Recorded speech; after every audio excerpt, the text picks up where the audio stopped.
Hello students and welcome back. Today we are going to learn our next cell organelle, which is Golgi body. Okay.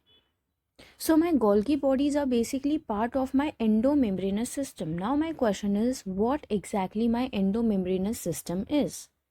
So अगर आप endomembranes system की बात करते हो तो इसमें सबसे पहले तो सारे ऐसे ऑर्गेनेलीज आने वाले हैं जो कि सिंगल मेम्ब्रेन है, डबल मेम्ब्रेन अलाउड ही नहीं है. ओके. और ये जो मेरे सारे सिंगल मेम्ब्रेन ऑर्गेनेलीज है they are going to basically coordinate with each other, यानी उनके जो फंक्शनिंग्स है एक दूसरे से काफ़ी रिलेटेड रहने वाले हैं. सो बेसिकली ये ज़रूरी नहीं होता है कि मेरे सारे सेल ऑर्गेनेलीज एंडोमेम्ब्रेनस सिस्टम का पार्ट हो. So what are the parts of your endomembranous system? So they'll basically include your endoplasmic reticulum, Golgi bodies, vacuoles and lysosome. So यहाँ पे we are going to learn exactly what my Golgi bodies are doing. तो एक बात को समझो, मेरा जो endoplasmic reticulum होता है वो मेरा शेफ है. वो क्या करने वाला है, मेरे सेल के लिए लिपिड्स एंड प्रोटीन्स बनाने वाला है. करेक्ट. लेकिन उसने ये लिपिड्स और प्रोटीन्स क्यों बनाए? कहीं ना कहीं डिलीवर करने के लिए बना है, कहीं ना कहीं रिक्वायरमेंट है इसलिए बना है. तो मेरा शेफ़ जो है वो तो सिर्फ खाना बनाता है ना, वो लोगों के घर पे खाना डिलीवर कब थोड़ी करने वाला है जब जोमेटो स्विगी गाय आएगा. करेक्ट. तो मेरा जोमेटो स्विगी गाय, मेरा डिलीवरी पार्टनर कौन है? मेरे गोल्गी बॉडी. समझ आ रहा है?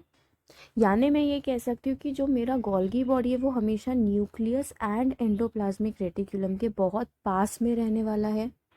So now when we look at the structure of your Golgi bodies, हम लोगों को पैरेलल स्टैक्ड स्ट्रक्चर्स दिख रहे हैं.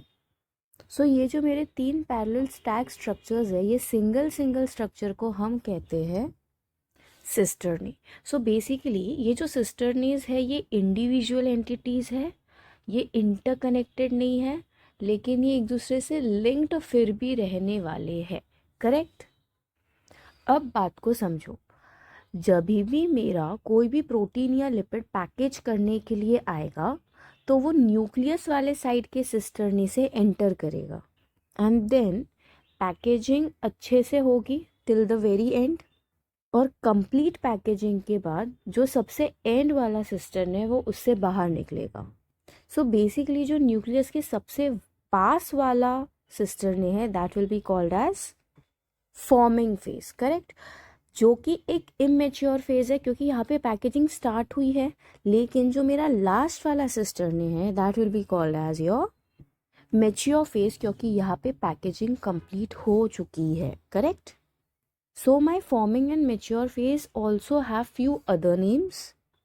So the forming phase is also called as your cis phase and your maturing phase is also called as your trans phase.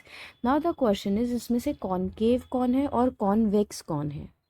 So my this phase is my convex phase, यानी जो कि nucleus के पास है. जो forming phase है वो convex है and जो मेच्योरिंग या ट्रांस फेज है that is concave in nature. Understanding? So with this I hope it's very well clear कि गोल्गी बॉडीज एंडोमेम्ब्रेनस सिस्टम का पार्ट क्यों है, वो एंडोप्लाज्मिक रेटिकुलम के साथ क्यों एसोसिएटेड है और उसका बेसिक फंक्शन एंड स्ट्रक्चर क्या होता है. Okay. So meet you guys in the next session soon.